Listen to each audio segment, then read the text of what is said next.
Alright, Shalom, first and foremost, Tawrativ, all praises, honor, and glory unto the Heavenly Father, and His only begotten Son, Yahweh, Bahashem, Yahushai, Bahashem, Rachakudash. Alright, the bonus of the apostles and elders at Millstone who wrote well, and taught us this 100% truth. Alright, much peace and blessings be unto you, hopefully, like that, to pushing out this word of thought, truth, and sincerity, to argue, I say Shalom. So there's going to be a quick video going into the wickedness of Jake, man. Alright, so as you see on the screen, you got these various images of the modern day Israelite.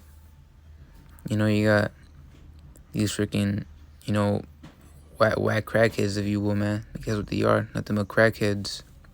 By the way they dress, their style, or the way they act, the way that they were raised. You know, so this is the mentality of Jake, man. They think that they could be whatever they want to be and whatever they want to do. Alright, but they don't know that because of that, they got a consequence coming, man. Because there's a consequence for everything, whether it be for a good thing or a bad thing. Well, first of all, I take it out the book of Revelation, the 17th chapter, verse 4, and it reads, "And the woman was arrayed in purple and scarlet color," and that woman being, modern day Babylon, which is America the Great, as they say, which really it ain't great, and it never was, because by the time it was established, it was already falling down. But going on, it was arrayed in purple and scarlet color, representing its costliness. Not only that, but to add a couple of facts, blue was also, known to show your status among society. All right, it showed your rank. So that's a little bit backstory. But going on, and decked with gold and precious stones and pearls, having a golden cup, and the direct precept to that would be in the book of Jeremiah, the 51st chapter, verse 7. And it goes on to say, Babylon, modern day Babylon is America the Great, and so called the Great Salakia, hath been a golden cup in the Lord's hand. Already at the Lord's hand, because the daughter of Babylon, aka the Edomites, starting off with these elites, they're really working for the Lord on the left hand side. Although they don't know it, as the scriptures say, as a fool hath said in his heart, there is no God. But ultimately, they're really working for the Lord on the left hand side. And a precept to that will be in the book of Isaiah, the 10th chapter, verse 5, and it reads, "O Assyrian, the rod of mine anger, and the staff in their hand is mine indignation." And that's, the modern day Edomite. You could apply it to Esau today. All right, the rod of the Lord's anger, man, and the staff in their hands, all right, being that modern day sword, which is a gun, is the Lord's indignation, man. Why? Because you always see throughout history, Esau just getting on Jake, man, and killing them unjustly, but it was really judgment, all right, to fulfill to appease the Lord's wrath, and that's a direct precept to the book of Sirach, I believe the 36th or 32nd chapter, if I'm not mistaken. Correct me if I'm wrong. Where it says there be spirits created for vengeance, and that's Esau as a whole, man. All right, but going on, just like for the background noise. Jeremiah the 51st chapter, verse 7, and it reads, Babylon hath been a golden cup in the Lord's hand, that made all the earth drunken. The nations have drunken over wine, which that golden cup contains wine, man. And that wine is these philosophies, man. Why? Because Babylon promotes all this, man. Babylon promotes, these philosophies. Americanization as a whole. That's like Westernization as a whole. Which Americanization stems from that, man. All right, because Americanization is basically the taking on of American culture in these other countries, such as democracy, man. Hey, because there was once upon a time, the heathen nations, they praised and admired democracy, but now you're starting to see that Ishmael and Elam don't like that, man. All right, they don't want democracy. Why? Because it gives so-called liberties unto the women, and last time I checked, the women are supposed to be a weaker vessel. All right, and that's a precept to that will be in the book of 1 Peter, the 3rd chapter, verse 7, if I'm not mistaken. Like the other Apostle Gabar says, teach, man. Teach the scriptures. Don't ramble. So, back that up. It says, likewise, ye husbands, so with them according to knowledge, giving honor to the wife as unto the weaker vessel, and as being together the heirs together of the grace of life, that your prayers be not hindered. But the point was that the women are likened unto a weaker vessel, man. That's what they are, basically. All right, that's lucky. But what I was going to say is that, we're living in the information age, as it's called. So it's scientifically proven, all right, that the woman is basically weaker than the man, all right, pursuant to some physical advances that we have and they don't. But digressing back to that, there's a book of Jeremiah, the 51st chapter,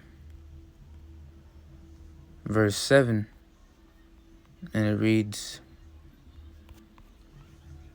it reads, that made all the earth drunken, the nations have drunken over wine. And as a matter of fact, these heathen nations, given the fact that they're starting to hate Esau, they're starting to see the real bigger picture. They still have some semblances of them that still admire and praise democracy, man. All right, they still praise they still praise American culture, Slovakia. All right, and one thing they all have in common by way of these polls is that they like their films. All right, so although Obadiah the 1st chapter verse 2, it does say, behold, I have made thee small among the heathen that are greatly despised. Yet Esau still has his little respect, in other words, man, amongst these other nations. Why? Because they're still allured by America, man. Right, even in these times. But going back to Revelation, the 17th chapter, verse 4, it goes on to saying, the woman was arrayed in purple and scarlet color, and decked with golden and precious stones and pearls, having a golden cup in her hand, full of abominations and filthiness of her fornication. All right, so that golden cup in her hand, full of abominations and filthiness of her fornication, is going into America, promoting the fact that you could be whatever you want and do whatever you want in here, man.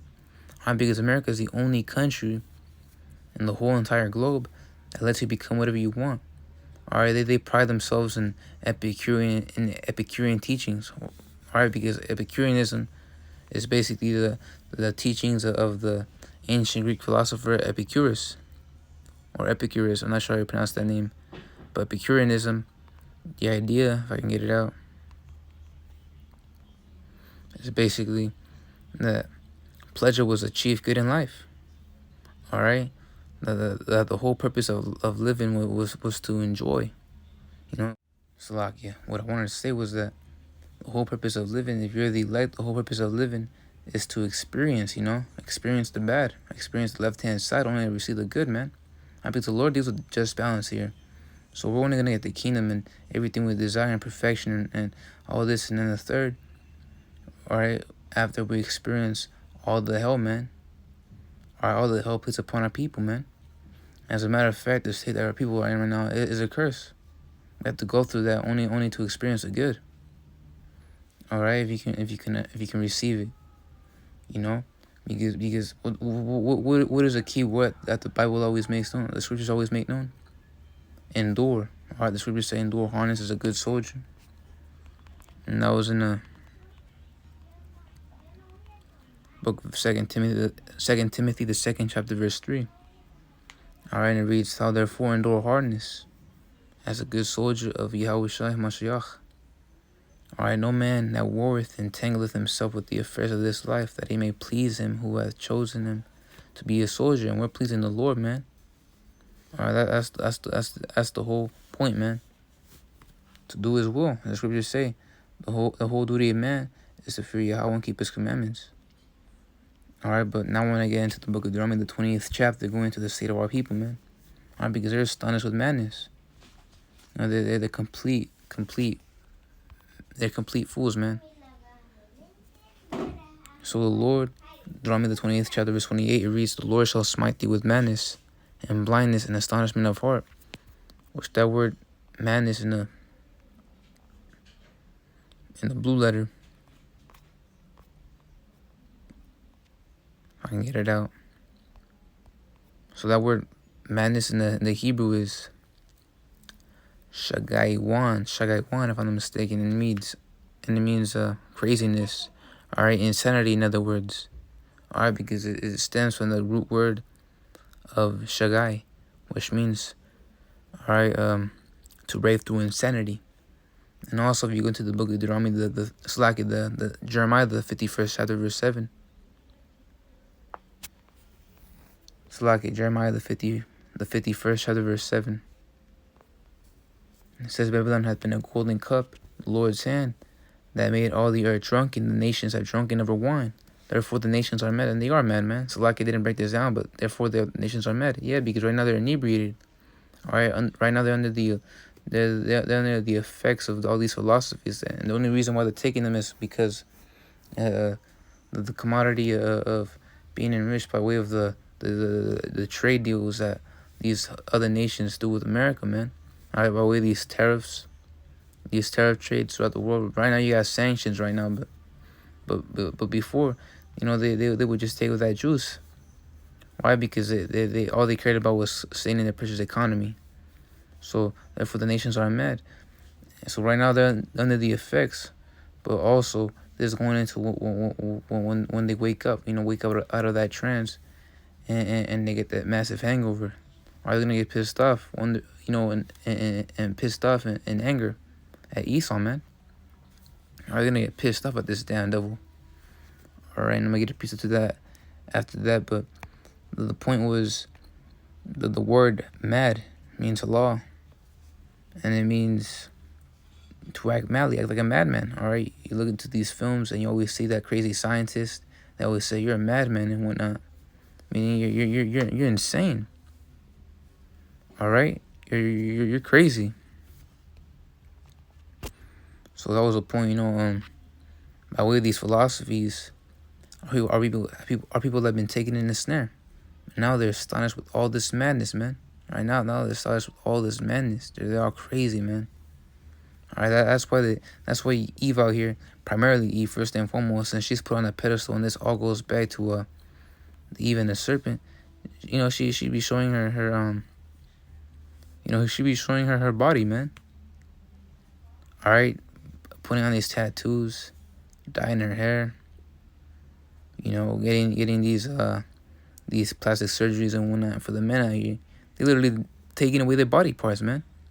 Looking satanic as hell. All right, so I forget what piece I was gonna get at right now, but anyways, a precept to another verse I wanted to get out was in the book of Deuteronomy, the 7th chapter, verse 6. And it reads, "For thou art an holy people unto the Lord thy power. The Lord thy power hath chosen thee to be a special people." And holy, all right, the key word right there was holy and special. Does this look like a holy and special person? Hell no, man. All right, this is a little, just stupid, man. All right, Jake literally has tattoos, literally cut off his nose, his ears. Just crazy, man. All right, he tattooed his eyes as well. So, but for thou art an holy people unto the Lord thy power. The Lord thy power hath chosen thee to be a special people unto himself above all people that are upon the face of the earth. Hey, but are we a special and holy people right now? No, because that word holy means consecrated. And the 2/3, man, they act like little, niggas, man. All right, that's what they are, man. All right, they're literally wicked as hell, man. That's why the Lord is coming down here to destroy this place. All right. And a precept to that would be in the book of Jeremiah, the 50th chapter, verse 25. And it reads, "The Lord hath opened his armory and hath brought forth the weapons of his indignation." And those weapons are these ICBMs. All right. Those are the weapons of his indignation, because that word indignation means righteous hatred. And how is the Lord? How is the Lord gonna clean about the earth? By way of this fire, since fire is a natural cleansing mechanism, or it's a purifier. Or as a matter of fact, there's a flamethrower is also nicknamed the purifier. For this is the work of the Lord Yahweh of hosts in the land of the Chaldeans. So the Lord's gonna destroy this place, man. Why? Because of the state Jake is in. Wicked as hell. Because they take these philosophies and they go by them. All right, fleeing away from the true ways of righteousness which is given unto the Israelite nation. So this is the book of Habakkuk, the 2nd chapter, if I'm not mistaken, or the 1st chapter. Verse 15. They take up all of them with the angle, and that's Esau. That they're always casting that net. They catch them in the net, and gather them in the drag. Therefore they rejoice and are glad. Yeah, because they spread these philosophies, and Jake runs to it, man. All right. So that's why the Lord's gonna destroy this place, man. So with that being said, I hope this video was edifying. Lord, we will continue to push, and shalom.